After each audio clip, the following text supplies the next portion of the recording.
একটি গ্রামে একটি কৃষক আর তার বউ আর তার ছেলে বাস করত।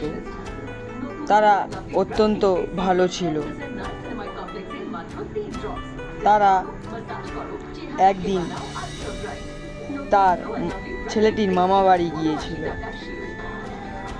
মামা বাড়ি যেতে যেতে দেখলো যে রাস্তা অনেক শুকনো।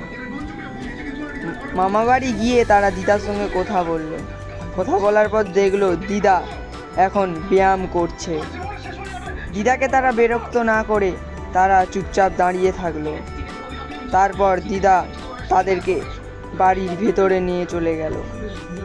বাড়ির ভিতরে নিয়ে চলে যাওয়ার পর সেইখানে কিষানের ছোট ছেলে ঘুমিয়ে পড়ে। তারপর